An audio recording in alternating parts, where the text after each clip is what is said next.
So I'm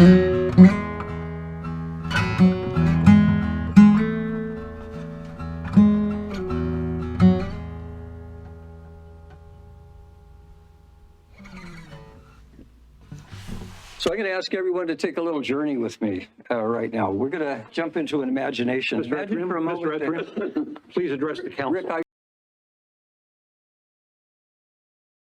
Please address the council. Thank you. So imagine for a moment that you're out in space and you see this beautiful blue planet floating in space.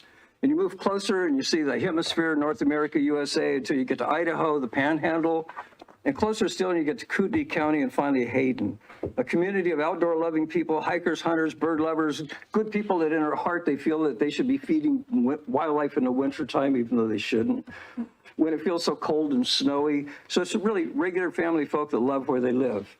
Now look at two visions. Our city faces significant pressure to grow in population, and perhaps more importantly to some people, enormous opportunity to make a lot of money from their land. One of the most important aspects of our land is the water. Hayden sits on top of the Rathdrum-Spokane Valley Aquifer recharge area. And what we do right here on top of that ground will trickle down into our drinking water for 500,000 people. For our neighbors to the north and all of us in Hayden, Coeur d'Alene, all the way to Spokane. That aquifer is a sole source of drinking water for all of us. Keep that in mind. So sitting on the control panel for all of this growth, well, that would be you folks. The city council, the mayor and city council, 5 people in control. You sit here with your own beliefs, visions, preferences, biases, and each of you live in a sphere of influence, as do we all. We're influenced by the people with whom we associate, with we love and live.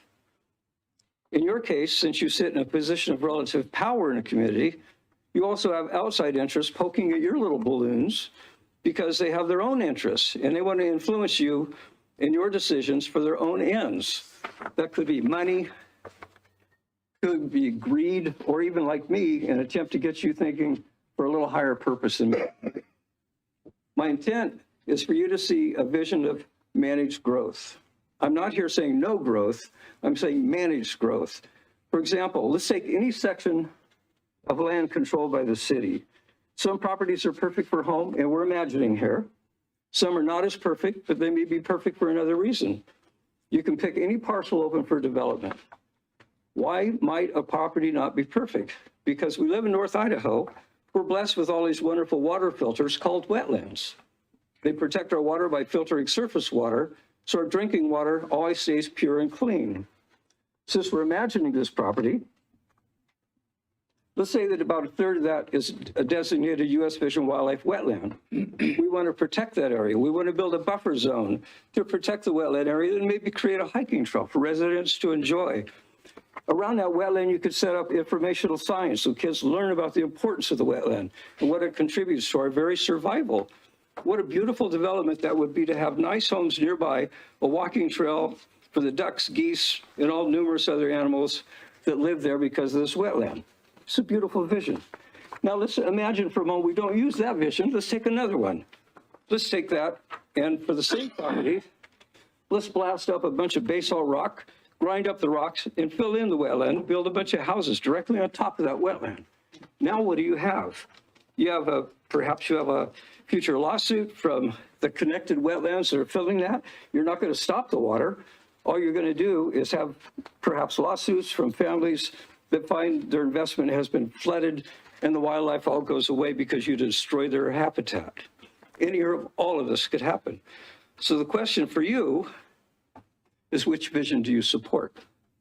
Do you go down in history as a city council with a vision for protecting our clean water supply and managing growth?